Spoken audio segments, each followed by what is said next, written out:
இன்னொரு கண்டனத்தை நாங்க தெரிவிக்கிறோம்.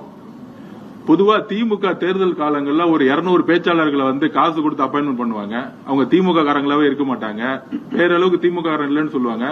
அப்படி நேத்து மதிப்புக்குரிய எங்களுடைய நம்பிக்கைக்குரிய இருக்கக்கூடிய நம்மளுடைய அப்துல் கலாம் ஐயா வந்து தமிழ்நாட்டுக்கு வந்து அவருடைய ஒவ்வொரு வார்த்தைகளும் பாத்தீங்கன்னா ஒரு பெரிய ஒரு முன்னுதாரணமா எதிர்கால தலைமுறைக்கு இருந்துச்சு.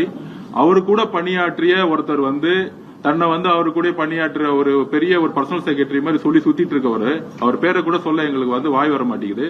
எங்களுடைய கட்சியுடைய பெண் நிர்வாகிகளையும் சரி, எங்களுடைய தொண்டர்களும் சரி, பெண் தொண்டர்களையும் சரி, திமுகவுக்கு ஆதரவா இல்ல, இந்த பெண்கள்லாம் வந்து எப்பயுமே திமுக ஆதரவா இல்ல, பெண்கள் வந்து ஓட்டு வந்து அப்படியே மாறுதுன்னு சொல்லிட்டு எங்களுடைய பெண்களை வந்து சகோதர சகோதரிகளை வந்து விபச்சாரிகள் சொல்லக்கூடிய ரொம்ப ஒரு அசிங்கமான, தமிழ்நாட்டுல வந்து எந்த தலைவருமே இது வரைக்கும் சொன்னதுல எந்த கட்சியும் வந்து இந்த மாதிரி எல்லாம் பேசினதே கிடையாது. ஆனா திமுக தன்னுடைய ஆதரவாளர்களை இந்த மாதிரி வந்து ஒரு 200 பேரை உருவாக்கி செய்திகளிலும் சரி ஊடகங்களிலும் சரி ஒரு பெண்ணுடைய உடலையும் ஒரு பெண்ணுடைய வாழ்க்கை முறையும் அசிங்கமா ஒரு ஆணுடைய வந்து இணைத்து ஒரு தவறான பிரச்சாரத்தை தன்னுடைய பத்திரிகைகள் மூலமா, ஒரு பத்திரிகை இருக்கு, அந்த பத்திரிகை பாத்தீங்கன்னா எப்ப பார்த்தாலும் இதை எழுதுறதே வேலை, அந்த மாதிரி பத்திரிகைகள் இந்த மாதிரி ஒரு 200 பேச்சாளர்களை உருவாக்கி பெண்களை அசிங்கப்படுத்தியே பிரச்சாரத்தை உருவாக்கக்கூடிய ஒரு பிரச்சாரத்தை திமுக உருவாக்கிட்ட இருக்கு.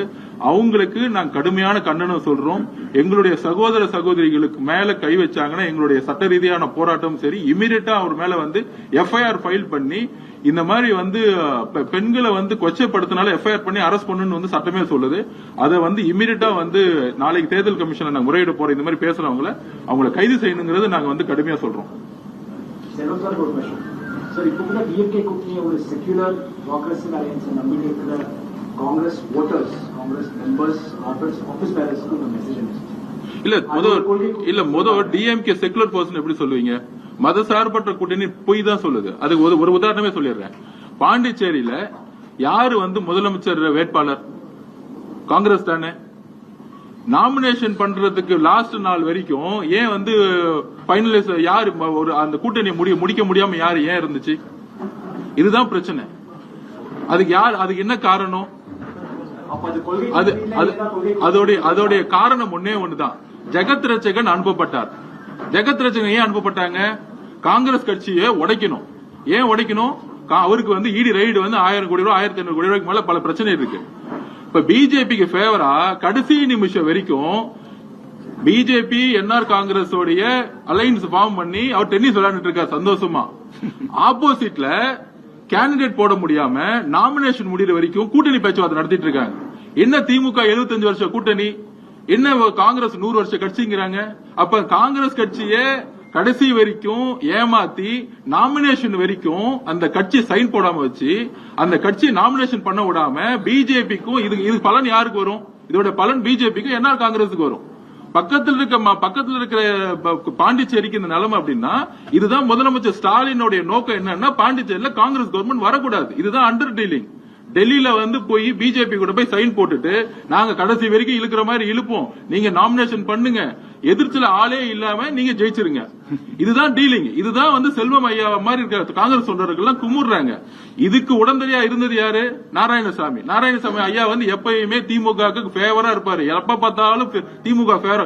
கடைசியில அவருக்கே வந்து ஏமாத்திட்டாங்க. அவர் கருத்தையே வெளுத்திட்டார். கடைசியில அவருமே தேர்தலில் போட்டி விடாம அகில இந்த காங்கிரஸ் முடியாச்சு.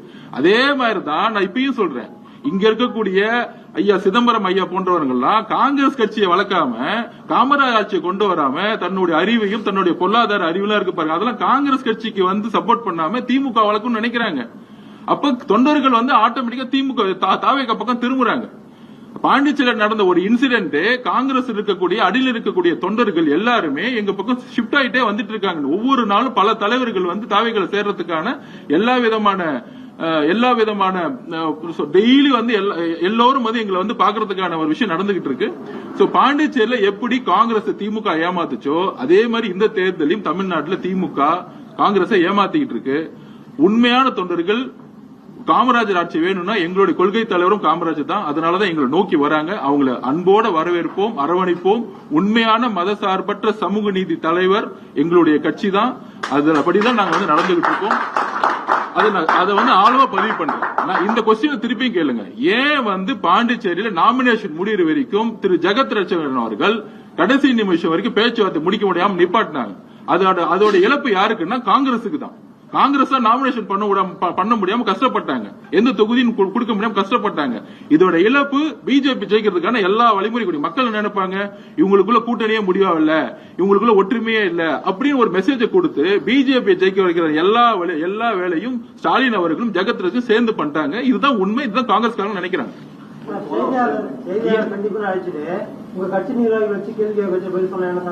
அவரு என் கட்சிக்காரே கிடையாது.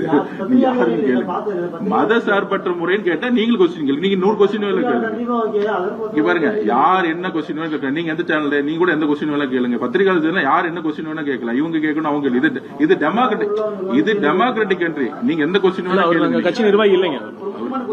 இப்போ எடப்பாடி பழனிசாமி வந்து படிப்படியா மதுக்கடையை வந்து மூடுன்னு சொல்லியிருக்காரு.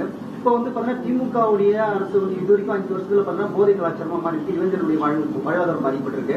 இப்போ நம்ம தாவேக்காவுடைய நிலைமை எப்படி இருக்கும்? எதிர்வரும் காலத்துல வெற்றி பெற்றால் என்ன அறிக்கை, தேர்தல் அறிக்கை, முக்கியமா அதுக்கான அறிக்கை கிட்டத்தட்ட நம்மளுடைய யூத் பாப்புலேஷன் 50% இருக்கு. அதுல முக்கியமான காரணமே டாஸ்மார்க் உடைய மது விற்பனை பிளஸ் வந்து ட்ரக்ஸ் உடைய கல்ச்சர். இதை வந்து படிப்படியா குறைக்கிறதுல இது எப்படி முற்றிலுமா ஒழிக்கணும், அதை வந்து எந்த மாதிரி பிளான் பண்ணுங்கிறது எங்களுடைய தேர்தல் அறிக்கையில எங்களுடைய தலைவர் வந்து கூடிய சொல்லுவாரு. எங்களுடைய கொள்கையே மது இல்லாத ட்ரக்ஸ் இல்லாத ஒரு தமிழ்நாட்டை உருவாக்கணுங்கிறதுல அதில் நாங்கள் உறுதியா இருப்போம்.